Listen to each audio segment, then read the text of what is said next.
ഈശോമിശിഹായ്ക്ക് സ്തുതിയായിരിക്കട്ടെ.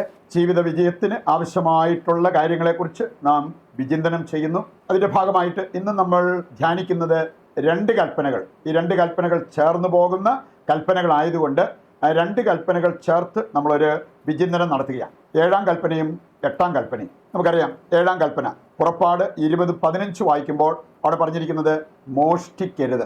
20-ാം അധ്യായത്തിൻ്റെ 16-ാമത്തെ വചനം കൂടി എടുത്താൽ അവിടെ പറഞ്ഞിരിക്കുന്നത് അയൽക്കാരനെതിരെ വ്യാജസാക്ഷ്യം നൽകരുത്. ചിലർക്ക് തോന്നിയൊക്കെ എങ്ങനെയാണ് ഇത് ഒന്നിച്ചു പോവുക?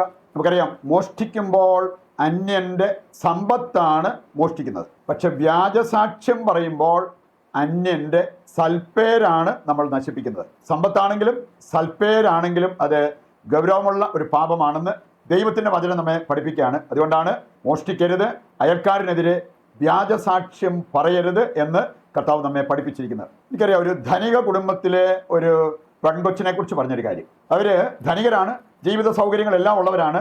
പക്ഷേ ഈ പെൺകൊച്ചിൻ്റെ ഒരു പ്രത്യേകത മോഷ്ടിക്കുന്ന സ്വഭാവം. അപ്പം അതുകൊണ്ട് തന്നെ ഇവളെയും കൊണ്ട് കടയിലൊക്കെ പോകാൻ അവർക്ക് പേടിയാണ്. ഷോപ്പ് ലിഫ്റ്റിംഗ് ഇവർ പോലും അറിയില്ല അവൾ എങ്ങനെയാണ് എന്തെല്ലാമാണ് അടിച്ചു മാറ്റിയിരിക്കുന്നത്. എങ്ങാനും തിരിച്ചു വരുന്ന വഴിക്ക് അലാം അടിച്ചു കഴിഞ്ഞാൽ പിന്നെ മൊത്തം നാണക്കേടാവും. ഇവളോട് പറഞ്ഞിട്ടുണ്ട്, നിനക്ക് എന്ത് വേണമെങ്കിലും മേടിച്ചു തരാം, നീ പറഞ്ഞാൽ മതി, നിനക്ക് ആവശ്യമുള്ളതാണെങ്കിൽ ഞങ്ങൾ മേടിച്ചു തരാം, നീ ഒരു കാരണവശാലും കട്ടെടുക്കരുത്. ഇവിടെ അടിച്ചിട്ടുണ്ട്, പല രീതിയിൽ ഇവർക്ക് ശിക്ഷണം കൊടുത്തിട്ടുണ്ട്.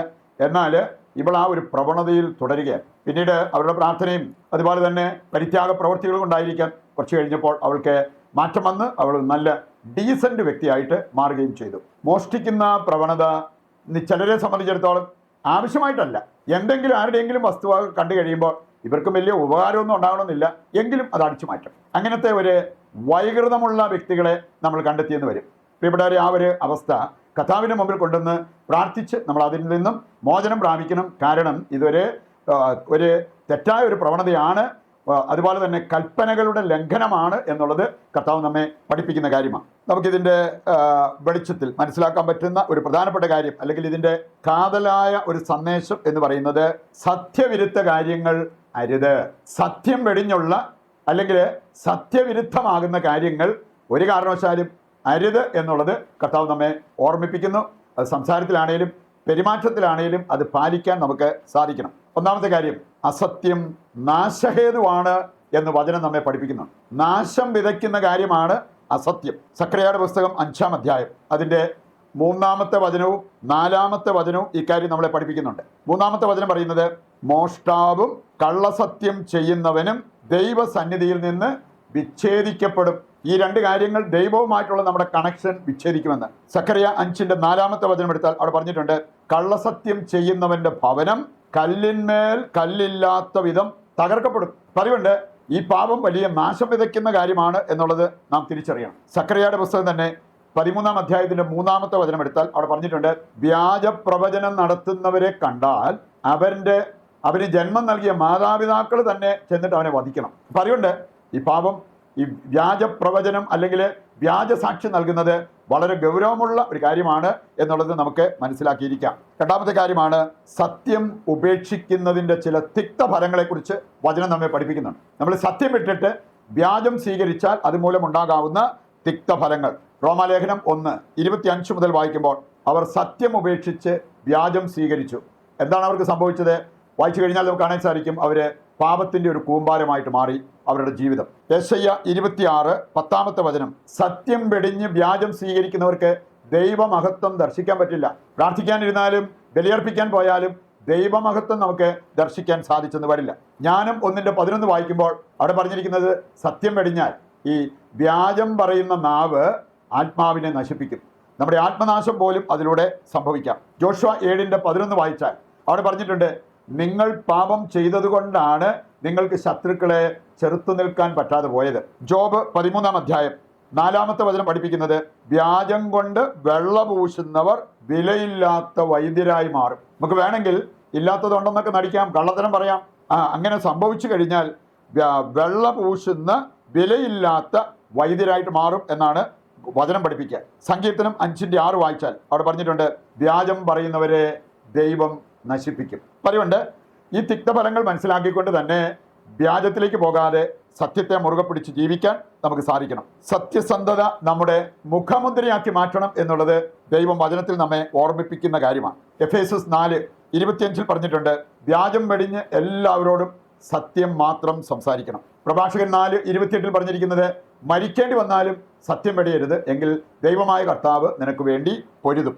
ഇനി സത്യസന്ധരുടെ നേട്ടം വളരെ വലുതാണ്. സങ്കീർത്തനം 15:2 പറഞ്ഞിരിക്കുന്നത്, കർത്താവിൻ്റെ മല കയറാൻ സാധിക്കുന്നത് സത്യസന്ധർക്കാണ്. സുഭാഷിതങ്ങൾ 20:7 വായിച്ചാൽ, സത്യസന്ധരുടെ തലമുറ അനുഗ്രഹിക്കപ്പെടും. ഇവിടെ ഈ സന്ദേശം ഹൃദയത്തിലേക്ക് ഏറ്റെടുത്തുകൊണ്ട് അതനുസരിച്ച് നമ്മുടെ ജീവിതത്തെ ക്രമീകരിച്ച് സത്യസന്ധരായി ജീവിക്കുവാൻ നമുക്ക് തീരുമാനമെടുക്കാം. നമ്മൾ ഇന്നൊരു കോമൺ നിയോഗമായി വെക്കുന്നത്, നുണയും കള്ളത്തരവും ജീവിതത്തിൻ്റെ ഭാഗമാക്കി മാറ്റിയിരിക്കുന്ന വ്യക്തികളുണ്ട്. അവർ ഈ തെറ്റ് തിരിച്ചറിഞ്ഞ് മാനസാന്തരപ്പെടുവാൻ ദൈവത്തോട് നമുക്ക് പ്രാർത്ഥിക്കാം.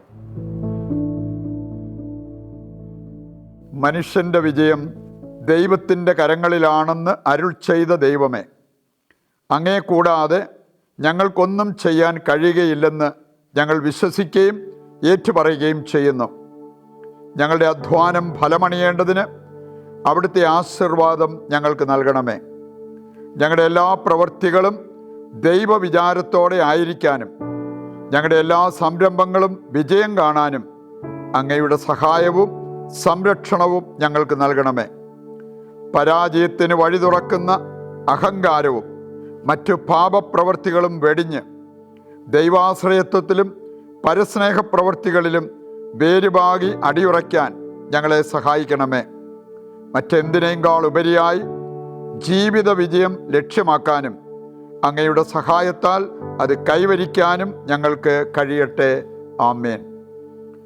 ഇന്നിൻ്റെ എല്ലാ ആവശ്യങ്ങളും, ഇന്നത്തെ നമ്മുടെ എല്ലാ പ്രയാസങ്ങളും പ്രശ്നങ്ങളും ദൈവകരങ്ങളിൽ ഏൽപ്പിച്ച് താഴ്ന്ന സ്വരത്തിൽ കർത്താവിനെ സ്തുതിച്ചുകൊണ്ട് ദിവ്യകാരുണ്യത്തിൻ്റെ ആശീർവാദം നമുക്ക് ഏറ്റെടുക്കാം. യേശുവേ നന്ദി, ഹല്ലേലൂയ, ഹല്ലേലൂയ. കർത്താവെ ഏറ്റെടുക്കണമേ. ഞങ്ങളെ ഓരോരുത്തരെയും, ഞങ്ങളുടെ എല്ലാ പ്രാർത്ഥനാ നിയോഗങ്ങളെയും ഏറ്റെടുക്കണമേ. ഞങ്ങൾക്ക് നന്മയാകുന്നത് നൽകി അനുഗ്രഹിക്കുവാൻ അങ്ങ് തിരുവുള്ളമാകണമേ. Hallelujah, hallelujah. യേശുവേ നന്ദി, യേശുവേ നന്ദി.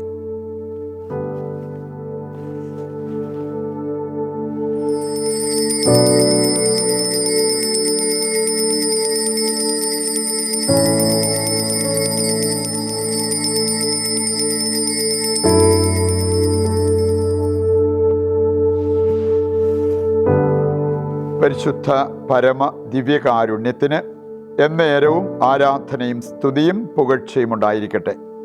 ഈശോ മിശിഹായ്ക്ക് സ്തുതിയായിരിക്കട്ടെ. ദൈവം നിങ്ങളെ സമൃദ്ധമായി അനുഗ്രഹിക്കട്ടെ.